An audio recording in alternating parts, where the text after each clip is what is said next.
Whoa! live. Bam. Happy March, everybody. Happy March 1st. Good Lord. Is March 1st the Ides of March? Mm-hmm. Is it? Sure. That is Mo's tone of voice when she doesn't know and she's making it up. Well, actually, the Ides of March is the Latin because it was first. So it's like Ides instead of like first, it's IDS. Yeah, so Ides, yeah. Ides don't know. I'd tell you, but Ides got to tell you something. Any way you try to pun it, it's bad grammar. yeah. Mo and I, Mo and I, when we work, we do a work play, back and forth kind of deal. And the other day, I suggested we play Punderdome, which is we have several pun games, probably at least 3, maybe 4 actual games, not Yeah. like board games, but card games that are based on puns. Yeah. And I just felt like we needed a little creative inspiration, so we played Punderdome. And Katy is amazing. You are Not so amazing. fast. They're not all You are good. you are so fast, and it always amazes me. Yours are good though. Your 11-mile puns are really good. Yeah. About every 4 rounds, I come up with one that's decent. No, so the way Punderdome works is it's basically you get 2 cards. One is I'm trying to think of an One's example. green and one's white, and I think they're yeah. I'm sure there's some sort of One a is like sewing, and one is like animal noises or something like that. So, but you're really funny because you'll look at one of the like sewing category, and then you just you look at all the sewing words, and then you try to force them into the yeah. animal sounds or whatever the category is first. Yes, so it's interesting when you're doing Punderdome and you've got 2 topics as opposed to just one topic where you can talk about anything. So it's like one becomes the storyline and the other words become the puns. But once I start doing it that way, it's hard for me to reverse it. Yeah. But it's just so good for the brain and the creativity, I think, to make yourself be creative like Well, that. and that's what we do whenever we drive. Is whenever I get sleepy, what do I say? I'm just like, You're like, pick a topic. yep, we'll start punning, and we'll pun for an hour and a half. We will. We've had some good ones too. Yeah. And we've had some really bad ones as well. Well, you gotta go through the crap to get the. Look at you self-editing over there. Good job, Moe. Thank you. Good Okay, job. so I asked you before we started. I said, "What are we going to talk about?" And you were like, "I have some ideas." So, what are we going to talk about? Well, I told you. Well, I mean, this is a bit of a selfish topic, but I've just been thinking. I'm in a very reflective space right now, thinking about just thinking about singing, the power of singing in people's lives. One thing that I just had the chance to do literally today, I just sent it in before we jumped on our call. I found out that my middle and high school voice teacher is being nominated for an award that's presented by the Columbus Symphony for Central Ohio music educators. And I was one of the people she reached out to and asked to do a nomination and a letter.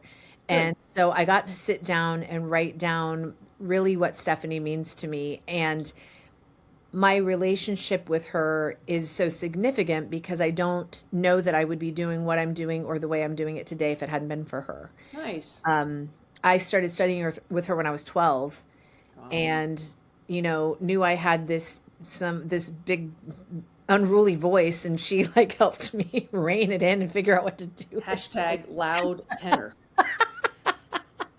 But not only that, but the thing I've realized about Stephanie as I've gotten older was that she is very, very good at schwacking people. I mean, obviously she makes people feel heard because she's dealing with their voices, but she always just had a very clever sense of humor. She just had a really personable way of approaching things. And even as a kid, as I was trying to find my voice and I was trying to make my weird make sense, there was something about my relationship with Stephanie that just pulled all of that together. What's an example of a way that she schwacked you? Um, just I remember thinking how clever her sense of humor was. Hmm. So let me answer that and then I'll answer your other question. Like there was one time that I was doing like solo and ensemble or something like we were like I was just doing this weekend and I was wearing this dress and she commented on the dress that it was pretty. I said, "Thank you." I said, "This is a lucky dress because I wore this for the last competition and I got a good score." And she said, "Maybe I should borrow it and wear it the next time I get married." I remember her saying that. Wait, how many And times has she been married? this second one's been very successful. Her husband Jim is a lovely, lovely guy. They've been married for probably 30 years or something. Anyway, Because of the dress? because of the dress. But one of my the most fun stories is I used to compete in these NATS competitions, National Associations of Teachers of Singing, and I did in high school under Stephanie's tutelage. And then when I went off to college, I competed in NATS as well. Well, Stephanie and I found out that she was going to be my judge. Oh gosh. And this was before, I don't even remember how we found out, but I think she called me. So she goes, "You walk in that room," and she goes, "You do not know me." She goes, "Do not acknowledge that you know me." And so walked in very professionally, did my piece, but I got her comment sheets and it was like, "Yes, diva, so you." So like it was all Oh, like language and even her handwriting. Like, so it was this really cool anchor. But I just, she's been teaching for 50 years wow. and just the countless lives she's changed. And she's such a good artist and an amazing educator and just a really wonderful person. So, But I think that's cool that, well, I mean, it kind of sucks that she's the one who has to reach out and get these testimonials, for lack of a better word. But I love the fact that whether she wins this accolade or not, she's going to get the feedback of some of those lives she's impacted. So as you know, I don't have the book in front of me, but so my friend Carrie sent each of us, you and I, Katie, a yes. book of a copy of the book called Mattering, and it was by Jennifer Wallace. Hmm. And one of the things that they talk about is when we look to see whether or not we matter, it's really if what's the impact that we've had. And the example that they use in the book is a bunch of firefighters who are the first on the scene. They, they go and they're pulling people from the wreckage. They're doing CPR and bringing people back to life. And then these people go off to they get handed off to the medics or the whatever, and they get taken to the ER or wherever they go. Well, then the firefighters go back home, and so they never get closure. Like they never see the impact, and that was affecting morale like significantly. Wow. So there was this fire chief that basically he instituted a system where, like, let's say this is the woman they pulled from the wreckage, he would follow through Oh, and he that's would cool. figure out, hey, this woman lived, and whatever, and provide that feedback back to the firehouse. And again, it's so that they could get the closure of the impact that they had, and that boosted up morale. And I think about the same thing with like your teacher is, if it were not for this award, and again, whether she wins or is not awarded it, she's going to get the feedback Yeah. of all the impact, and the people who have these anecdotes that they've never thought to dig up and relay. And that's the other thing too is I think a lot of times that we have these anecdotes and they just kind of come in our memory and then we let them go. And that's one of the things, like whenever I dream about somebody, I always reach out to them the next day because I'm like, for whatever reason, my subconscious said that you're on my mind, and so I just reach out. But I think that's really cool that you get a chance to say the impact she had on you, and that she gets a chance to hear the impact that she's had on, Yeah. whoever provides those letters. So, Well, it's something about, like, I remember my lessons were on Saturdays when I was a kid, and there's something about, I mean, when I was a teenager, but there's something about, I remember I loved going into that space. It was just her house, but I loved going into that space and knowing it was a safe space and I was going to be a better person for it. And even, in teenage mind, like, I loved that. And one of the things I tried to do in my studio more than anything is make it a safe space mm-hmm. because singing is very vulnerable. And so it's just made me think a lot about our voice. And there's this difference between singing and speaking. There's something magical in the difference between saying words and singing words, Mm-hmm. and making somebody feel like they're empowered and maximized when they are singing words, because then they become a storyteller and Mm-hmm. they become, I mean, speakers are storytellers too, but just Yeah. it's just really, really powerful. And I just it gives me a renewed gratitude for what I get to do, Hmm. and it makes me just very aware and grateful my parents put me in lessons, grateful that Hmm. Stephanie was there, and grateful that I'm still in touch with her and she's still teaching Yeah. and impacting lives. I'm just really grateful. It's something that seems like a nice to have, but I think a lot of aspects are it are a must have, you know. Yeah. Yeah. Yeah, I'm just grateful, and I want every kid that walks in my studio door to feel safe and like they matter and that their voice matters. So Well, and you do a good job of that too. I mean, because I've had the luxury of meeting some of your students, and I know how they speak of you, and I see how they are around you, and you've created a safe space that exists outside of your studio. Like I see how they interact with you, not just in your studio at lessons, but when they see you out in public, or like even when we go to Banditos and we see a former student of yours. I mean, like yeah. that kind of stuff transcends and it lasts, and those are impacts. So here's my question to you then.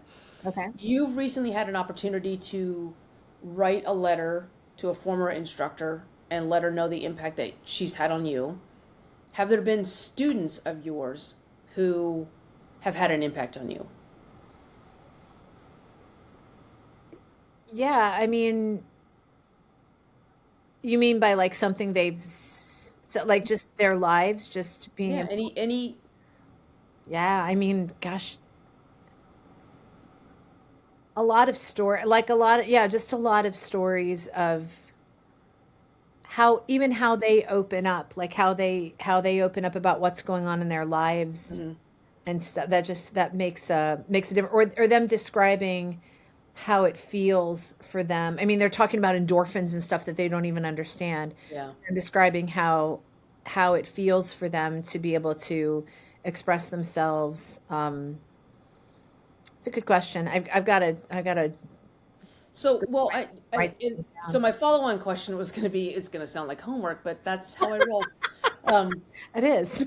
well, but I know so the question I was going to ask is, have you ever taken the opportunity to write to your students to tell them the impact that you've had? So kind of the reverse of what you're doing for Stephanie. But I also know that you had an opportunity for one of your graduating seniors a couple years ago to write a letter to her. So I know that you've done that and you've thought about that. But I was just Yeah. curious, is that Yeah. I mean, yeah. I do definitely when seniors graduate, I get the chance to kind of reflect. And this year Mhm. is going to be a rough one. I'm losing a big group and some that are very, very special and dear to me. But Yeah. yeah, there was one thing that we used to do when I used to work at the school where I was. All of the teachers were given an opportunity. They would tell the school the title of a book. Uh-huh. School would purchase that book for that student. And then we as the teachers got to write a letter to go along with it. Oh, wow. So my student Mia, who I was very still see her, not as often as I'd like, but still see her. She's She and amazing. I had a very, very close relationship.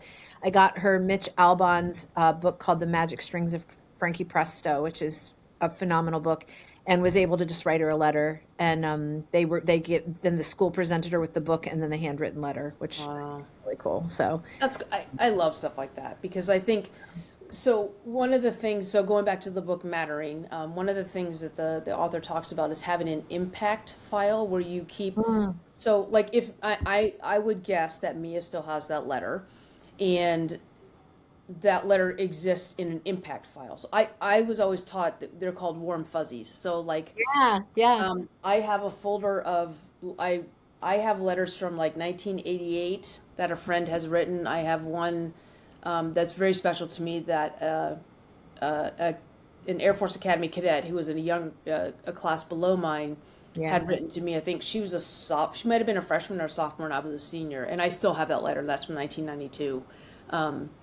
But these things that I keep, and like there's times when I think you kind of doubt why you're on this earth. And I go back to, I have it, it's right next to my desk, and I have a warm fuzzy file, and I open it up, and you just kind of read these things. So Yeah. I think it's one of those things where a lot of times we self edit, and we're like, I should tell so and so that I'm like, a lot of times when I dream, it's weird to say, hey, I was dreaming about you last night, and but So I just reword it and say, I was thinking about you yesterday. Well, it was technically yesterday. While So, I was asleep. yeah. But I think a lot of times we self-edit and we're like, well, I'm not going to send that card or send that because it seems so cheesy. But it's the stuff that I've kept. I mean, I have this one card. It was from a chief master sergeant, and it was we were both Friends fans, and it said, you're the Princess Consuela to my banana hammock, which is a Friends reference. And that was, and again, because we were so connected by this cultural reference that the card the card was very sweet, but like it's in my warm fuzzy, my impact file, my warm fuzzy file. Yeah. So And that's something, Moe, that you're really, really good at is writing personal letters. And we've talked about that before, like how important it is, handwritten letter. And I think I have every card you've ever sent me, which is a lot. But but I think that does make a difference. And I've decided what I'm going to do with this. So the nominees don't see the things that are the letters that are written, I suppose, unless they went. I don't know how they do all of that. But I've decided what I would like to do is I'm going to print out what I sent in with the nomination, and I'm going to send it to Stephanie so she can see I it. think that's awesome because again, if we don't get that closure, like somebody does something kind for you, if you don't provide that closure, it's kind of lost in this. It's like with the one sock that gets lost in the dryer. It's like it's just floating out there, and it's like, okay, well, yeah, I did. Well, I didn't know that thing that I did, or that thing that I said, or the wedding dress thing. Like Yeah. people don't know those little things that they are throwaway comments to them, and that we latch on, and for whatever reason that anchors and sticks like that. So I think that's cool that you'll get a chance to do that. Yeah. And I often think about too when you see like honors, like Kennedy Center honors, or like just, anytime someone is awarded like for a lifetime achievement or Mm. whatever. I always think how happy I am that that person gets to hear all of those things, because oftentimes when you hear things about people is when they've passed away. Mm-hmm. So how wonderful it is that the opportunity's been given while they are present Yeah, to hear all of the ways that they've impacted people. And yeah, and so many, so many yeah, so many people can trace it back to one pivotal moment. I mean, um you've talked about what made you apply to the Air Force Academy. mm-hmm. And we can remember things that have been said to us that have changed our lives. Yeah, yeah, And may we be that for other people. And a lot of it is just about making the full stop. So not barreling through, but just stop, listen to somebody, and then take that tiny twist and take the time to say the meaningful things. And yeah, it makes a yeah, difference. It makes a difference. yeah. I don't know. I'm all up in my thoughts and feels tonight. So That's all right. You're allowed. Meanwhile, over here, Jen and I were watching TV, and we had the deck light on, and just waiting. Cat was out. We're just got to yeah. remember the cat's out. And Jen's like, "Oh, there's Peto." Yeah. On the deck, right to we have a glass door, right by our fridge. And she gets up and she goes, "Nope, that's a raccoon." Oh my, So, meanwhile, I'm like, "Where's let him in. like, Come on in, buddy. yeah." So I We're go out three front and try to bulldogs. find the cat. She's out back trying to film the raccoon. We're finding. I'm like, "Oh my God, I don't It's know." like Maine Coon, raccoon. Yeah, right. You could like crochet him a little hat. Just make a whole thing out of it. Yeah, Does yeah. anybody have domesticated raccoons? I know there's a guy on Instagram who's got he's well, I wouldn't call him domesticated, but he's got all those squirrels. Aw. But yeah, I was just watching an episode of Will Trent. This I'm, lady has pet skunks, but I'm glad like Jen had or you had your glasses on before you opened the door. I'm telling you, there was I think it was Lens Crafters or something like that, and it was talking about the need for maybe checking your new prescription. There was a lady and she's in her bathrobe and she goes with the slider. She's like, "Come to mama," and a raccoon just walking in the house. That's amazing. Yeah, fantastic. Well, Peto's about the same size as a raccoon. He's a big kitty cat. He might be a little bit bigger than a raccoon. Yeah, he's a monster, but he is He's now inside. The raccoon is not. Peto inside, raccoon Raccoon outside. out. What's the weirdest animal you've ever found inside your house? Uh, Anywhere. Beside the bat? Yeah, that was not that long ago. No, that was it. How about I had you? a little when we first got this house and we built this wall where the garage door used to be, we had a little salamander. Oh. Little salamander. And we've had birds get in our, you guys have had Oh, birds too. we had a hummingbird. That was probably the, Yeah, that was the whole thing. I was over that day. Yeah, yeah. the whole You thing. were over when Jen walked in. We were out somewhere, and then Jen's like walking out, like, hummingbird's gone. Yeah. We never did find the snake. Remember that? Yes. That does not make me happy. I know. We got out the way he got in, but no, it didn't make me happy either. I'm sitting in, I so would not sleep well. those of you that don't know, I'm sitting in church, my church job. My husband texted me a picture of our hallway by our kitchen, and there's a snake. Nope. So we kind of like barricaded that room off for a while, and And then burn the house down. actually haven't thought about it in quite a while. Have you seen that? Have you seen there's just a series of pictures where like the wife is home, and they've got like a toddler or whatever, and the husband's getting these text messages, and this is before AI, but kind of right on the cusp of it. Okay. But the mom takes like a fox and superimposes it like. She's like, "Oh, honey, look at this cat that walked in," and it's a fox, and then he goes, "Honey, that's not." He's texting her, "Honey, that's not a cat, that's a fox." "No, no, he's so cute. Look at." And then the next picture is like, she texts him a picture of the baby and the fox on the on the couch. He's like, "Honey, that is a fox." Like it just all these pictures they get more and more ridiculous. And like, That's awesome. we have a fox around. We have two foxes. We call them. Well, we have one fox we call Clarence. He just walks around. So, but, We have a fox, and the fox, I think, enjoys making our dogs lose their ever-loving minds. He will like one of them will be straining the lead, like rah, rah, rah, barking, barking, and the fox is literally just walking and just is like, if foxes had a middle finger, I'm fairly certain that yeah, yeah, whatever they have no. the fox middle Yeah. finger is, he's like I mean, honestly, he's not scared, he's not scattering off, he's just like whatever. Have you heard of have you I'm assuming it's when they mate, but oh my God, have you heard like a fox scream or I don't know that I have, but I've heard it sounds like a small child it like is horrifying. No, it might be a small child being dismembered. I don't know, but it is horrifying. no, I've heard, remember that old "What Does the Fox Say" song that La, was la, la, la, la, la, la, la. No.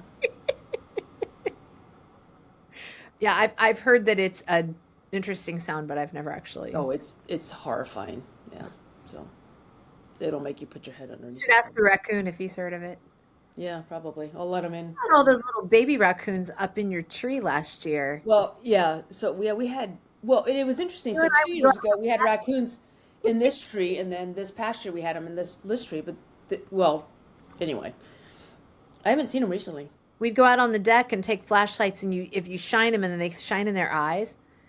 But then there was the one time the bat was touching down in your pool, and you saved my life. Yeah. Well, I saw the bat yesterday. We were out and having on the deck having. Did you? Okay, Yeah. so fun fact about Katie. Hates I do bats, but not like. apparently loves snakes in her house. Oh, I don't love that there was a snake in my house. Well, you don't know for sure that there isn't still a snake in your house. To be clear. No, so but bats are my. If I go on Fear Factor, it's going to be bats. But so Mo and I were in the pool, and it was kind of like almost dusk. It was kind of like the end of the afternoon. So we're in the pool, just kind of walking. All of a sudden, Mo comes over and grabs my arm. She's like, "Come on," and I'm like, "What?" She's like, "Come on," and she just like walks me right out of the pool, like into the house. I'm like, "What?" And you were like, "There was a bat," and he was like touching down in the He water. was dipping down. Yeah, yeah, he was like dipping down and like, yeah. What is wrong with the animals at your house? They all want in Oh, the and then you pool, showed the me a house. video of the squirrel on your bird feeder. Oh yeah, so we have this. Yeah, we have a bird feeder. So Parkour! Pete and Paula, yeah, Pete and Paula got us, and I love it. I am on it all day. Got us a bird feeder that's got the. I mean, you've seen it before. It's got the webcam, and so much like my dad, Jen, her whole purpose in life is to figure out how to keep the squirrels from getting in the bird feeder because they go through all the seeds. She's like little, you know.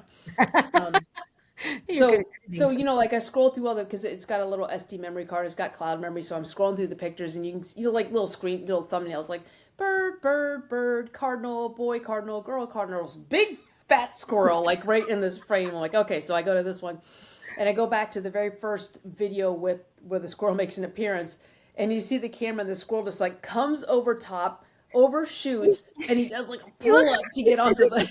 like a gymnastic bars routine with the bird feeder. Like he just, you see, then he like swings around and he's like, it's so funny. Awesome. It's awesome.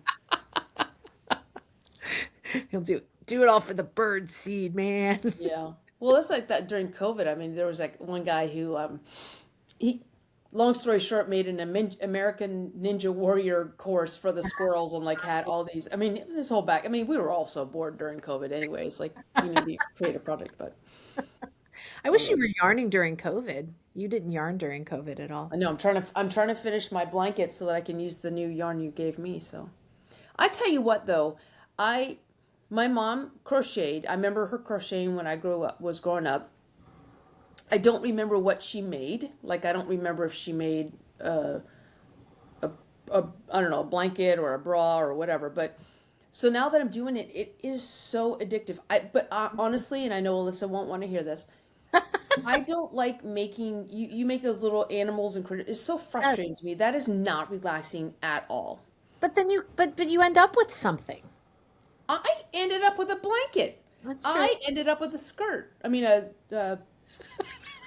skirt. What the hell? What the A hell? scarf. Scarf. I'm Listen. picturing you in a crocheted skirt now, and it's making. Playing pickleball. Anyway, but like the C to C, which I actually learned from Lee's mom, but Yeah, mine's right over there, actually. yeah, I it's mindless. I just got to get to the end, mindless. So I Y'all doing these markers and knit one, purl two stuff. I'm like, forget it. I just want to go back and forth. Yep, that's too much. That's too much. he's Very cute cute, though. but too much. The dragonfly. This is my C to C. Yeah, I love that green. Yeah, it's so. But I agree because after we did the temperature scarf, the thing about the temperature scarf is you're changing color sometimes almost every row. We need to live in the Truman Show and then just have blue, blue, blue, blue, blue, This is my blue, temperature blue, blue. scarf, all the same color. So I decided in January I wanted to do a project where I was just doing the same color and mindless. I didn't want to have to be consulting a pattern. No one does. No Once one we does. finally figured out the math of C to C, which we both know now. But yeah, I made this whole, and it's Yeah. good size. It's a nice size lap blanket. Yeah. Yeah, it's I love it. I Smells love like it. dogs. I need to wash it. Everything in my house smells like dogs. Yeah, so it's on my lap now. Everything in my house smells like sheep, so there. So, Mo's adventures in sheep farming, you've all heard about. I got to name a sheep today, guys. Yeah. Mo sent me a picture of a sheep and she said she needs a name. Or she said the sheep needs a name. Yeah. Didn't say if it was male or female. So, my first submission, Betty White, because she's white. I was going to say Marshmallow, but I like Betty White better. And then I said, oh, wait, if it's a boy, Barry White. Let's get it on. It's a girl. It's Betty White. Betty So White. that's a name. And then you said not just Betty. It Mm-mm. must be called Betty White. Every time you refer to her, it is Betty White, not Betty. Very important. It's so funny these we have 19 baby sheep, baby lambs, baby whatever babies. So I say we. It's our next door neighbor Lee owns the farm that's got the sheep on it, and Amy is the operating manager of it. So Jen and I get to go help, and so yeah, Fun. some I, of the I got to carry just it. like call signs in the military, some of the sheep have earned their. For example, there was one sheep, Bronco's brother, who, for whatever reason, I don't know, looking for an udder, I don't know, misguided, not Magellan, stuck his nose right up his mom's butt at about the same time that she was having a small case of diarrhea. You're not allowed to say what his name is now. It's poop face, but not poop. And anyway, so we have a database and it's like Bronco, poop face, Betty White. I'm so glad Betty White is in there now. That makes Yeah. Yeah, Jenny named Guinness. We had Sprinkles and Cupcake that Yeah, Kensley so named. yes, my granddaughter was visiting and Mo and Jen let her hold a sheep. These were early, this was early, Yep, early. they were their first. They were their OG And ones. Mo said, "What do you Sprinkles think we and should name her?" And she named them Sprinkles and Cupcake, and they're still named Sprinkles and Yep. Cupcake. Yep. So, We just tagged hey. them, and so like Cupcake got the little brown thing on her back, like somebody took a cupcake. So, yeah. But the MVP, Lamar, Oh my God, he is he, awesome. he's crazy. Yeah, He hops, or oh my gosh, his jumping is everything. He is so stinking cute. yeah, He's yeah. so cute. Yeah. So yeah, if you want to get your hands on some sheep, That uh, didn't sound right at all. If you'd like to hold a baby lamb, come see us. Anyway, more importantly than holding a baby lamb is to reach out to the people. Do not self-edit. And when somebody comes into your mind, let them know. Like for example, I need to let Ben know. I was using a Stalogy pen today, and he was the one who showed me these Stalogy pens, which I absolutely love. And so every time I hold a pen, I think about him. However, every time I think about him, I don't tell him that, and so I need to close that loop. And because that's the only pen I use if it's not a Sharpie thin yes, point. So Stalogy anyway, pens, game yeah. changers. She got So one for Christmas. anybody that's had an impact on you, just let them know you're thinking of them. It's so quick, it's so easy, and it means more than you will ever realize. So Yeah. that's my closing thoughts. Katie, over to you. No, I think I laid it on pretty thick tonight with the idea of, but just again the importance of there's so much more to helping someone find their voice than singing. Yeah. And there's something about feeling connected and safe. And I am so incredibly grateful for my journey. I'm grateful that I was put in the position to have the resources that I did growing up and to have someone in my life like Stephanie. And I'm grateful that for every single person that walks through that door. And it's you know, and I told you this the other day that I read somewhere that, you know, singing is part of the nervous system. It's not, Mhm. you know, it's more about the mind and the reaction than it is about the body. So, Yeah. so yeah, I'm just going to sit in this little happy, warm place of gratitude tonight. So, Awesome. Well, I'm glad. with my blanket. With my sweater that I did not make myself. I did buy it myself. Oh, good. Awesome. Well, happy March, Ides of March, as it were. And We still don't know. well, I do, but you It just is. chose not to believe me. So we will just leave you with this call to action. If you're thinking about somebody, text them, write a note, Tell send them. a carrier pigeon, whatever it is you do, and just let them know you're thinking about them. Yep. And the tiny twist can be if you actually have a specific reason or a specific way that they changed your outlook or for even your mood for one day, let them know. It's important. Yeah. All right. Well, we'll see you for Full Stop Friday. Woohoo! This has been Mo and Katie hit record. See what happens. Good Bye. week. Happy March. Yay!